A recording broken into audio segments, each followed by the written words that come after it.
Assalamualaikum warahmatullahi wabarakatuh. Perkenalkan, nama saya Muti Apriliani dengan NIM 231344028 dari kelas 2 TNK. Video ini saya buat untuk memenuhi tugas mata kuliah pengolahan sinyal digital. Nah, dalam video ini saya akan membahas mengenai modul 3. Pertama-tama, seperti biasa, kita harus mengimport library standar seperti NumPy, Matplotlib, kemudian scapy.signal. Nah, bedanya dari sebelumnya, kita menggunakan from ipython.display import audio. Hal ini tuh untuk melibatkan audio atau suara, karena di sini kita akan melibatkan kedua itu. Nah, pertama-tama kita diberikan program di mana frekuensinya 4 Hz, durasinya 1 detik, frekuensi samplingnya 100 Hz, dan saat kita run, begini yang dihasilkan outputnya. Nah, kita langsung saja ke dalam soalnya. Berapa jumlah gelombang yang tampil pada hasil plot? Mengapa program di atas hanya menghasilkan gelombang sejumlah itu? Saya akan menjawab. Nah, gelombang yang dihasilkan itu ada 4 jumlah gelombang. Mengapa demikian? Karena frekuensi yang telah disetting adalah 4 Hz. Artinya dalam 1 detik terdapat 4 siklus sinyal yang dimana setiap siklus terdiri dari 1 puncak dan 1 lembah. Kita dapat membuktikan 1 puncak, 1 lembah, 1, 2, 3, 4 selama 1 detik. Itu. Kemudian soal B. Berapa jumlah gelombang yang tampil pada hasil? Soal ini sama persis seperti soal A, yang otomatis jawabannya pun sama. Kemudian kita langsung aja ke soal yang C. Ubah frekuensi sampling menjadi 8 Hz dan lihat apa yang terjadi. Oke.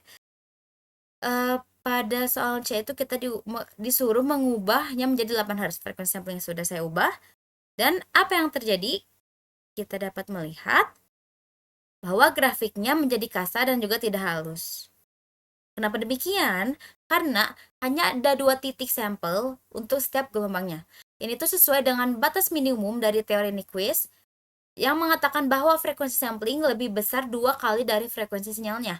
Nah, dari program ini dapat kita lihat frekuensi samplingnya 8 Hz, frekuensi sinyalnya 4 Hz, maka dapat kita simpulkan bahwa kita tuh sedang berada di dalam posisi batas minimum seperti itu. Kemudian langsung kita ke soal D. Berapa frekuensi sampling minimal untuk mendapatkan jumlah gelombang yang sama dengan frekuensinya dan mengapa?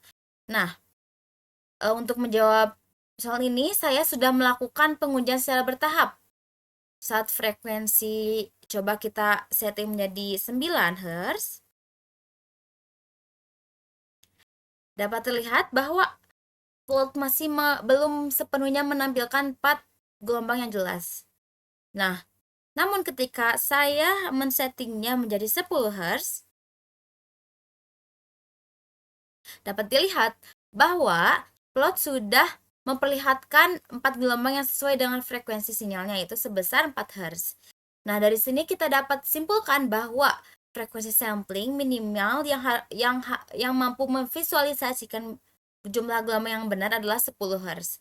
Dan saya sudah mengujinya, apabila lebih dari 10 Hz tetap bisa. Nah, hal ini sama seperti tadi sesuai dengan teori Nyquist yang menyatakan bahwa frekuensi sampling atau fs minimal harus 2 kali lebih besar atau sama dengan frekuensi sinyalnya.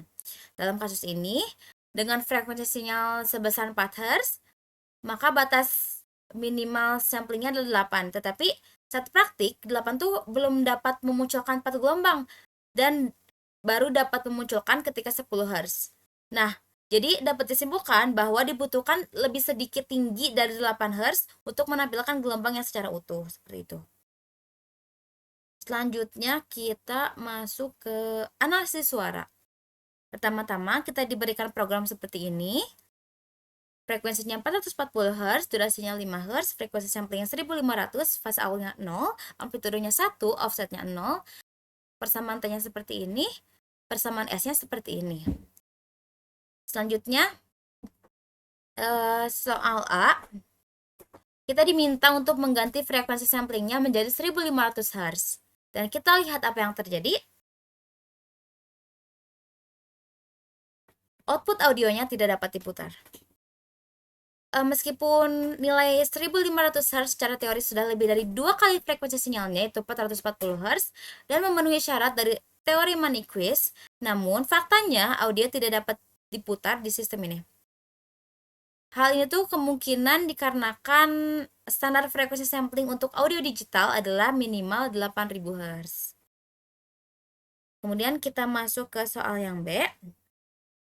Di file audio 1, menurut Anda parameter apa yang diubah dan mengapa? Setelah saya amati secara baik-baik, saya mendengarkan ulang audio 1, kemudian balik lagi ke program, mendengarkan lagi, ke program lagi. Saya dapat mengambil kesimpulan bahwa parameter yang harus diubahnya itu adalah frekuensinya. Karena ketika saya menurunkan frekuensinya dari 440 Hz ke 260 Hz, suaranya terdengar lebih rendah karena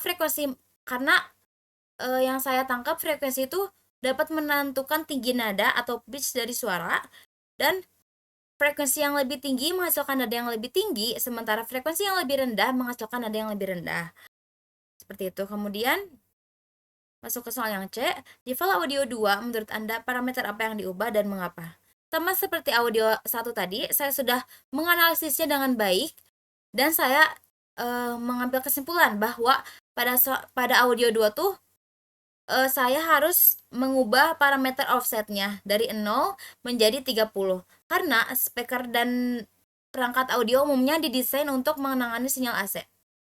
Nah, dalam sistem audio, offset yang terlalu besar bisa mengurangi efisiensi speaker dan mengubah cara sinyalnya, bagaimana sinyal diproses, sehingga suaranya terdengar lebih lemah, persis seperti audio pada audio 2. Kemudian pada audio 3, menurut Anda parameter apa yang diubah? Nah, audio 3 tuh masih mirip-mirip dengan audio 2, maka yang harus diubah tuh sama, yaitu offsetnya. Semakin besar offset, maka audio memiliki volume yang semakin kecil. Begitu pula sebaliknya, semakin kecil offset, maka volume audio akan semakin besar. Nah, bedanya di besar offsetnya saja. Sang di atas memiliki offset sebesar 16, sedangkan di audio 3 tuh 12 gitu. Kemudian di file audio 4, menurut Anda parameter apa yang diubah dan mengapa? Oke. Audio 4 tuh mengalami perubahan dan penambahan frekuensi dari program audio sebelumnya yang hanya menghasilkan satu frekuensi sinusoidal menjadi sinyal yang terdiri dari 3 frekuensi yang berbeda. Dengan menjumlahkan ketiga sinyal sinusoidal ini, suara yang dihasilkan menjadi lebih kompleks dibandingkan dengan hasil dari satu frekuensi. Kemudian yang terakhir, yang F. Dari program di atas, lakukan modifikasi agar menghasilkan audio di mana frekuensinya berubah seiring durasi. Dengan frekuensi yang digunakan di antara 200 Hz sampai dengan 4000 Hz. Nah, pada program ini dibuat sebuah sinyal audio dengan frekuensi yang berubah secara bertahap, yaitu 200 Hz sampai 4000 Hz selama 5 detik. Pertama-tama, seperti biasa mengimport dulu. Kemudian menentukan parameter dasarnya, durasinya 5 detik, frekuensi samplingnya 8000 Hz. Kemudian fase awalnya 0 derajat, amplitudenya 1 dan offsetnya 0. Setelah itu dibuat vektor waktu T yang titik-titik waktunya selama 5 detik. Kemudian frekuensi di setiap titik waktu akan meningkat secara pelan-pelan dari 200 Hz ke 4000 Hz menggunakan rumus Ft sama dengan np.lin space fstart, fn, length. Nah, seperti itu. Untuk menghasilkan suara sinus dengan frekuensi yang terus berubah, digunakan jumlah total dari semua nilai frekuensi sebelumnya. Bisa terbayang seperti menghitung terus-menerus beberapa banyak putaran gelombang yang sudah terjadi hingga titik waktu tertentu. Jadi hasil akhirnya tuh digunakan sebagai isi dari fungsi sinus. Setelah sinyalnya terbentuk, nilainya dinormalisasi agar volumenya tidak terlalu besar, lalu diputar menggunakan audio S. Red sama dengan Fs ini. Dan outputnya seperti ini.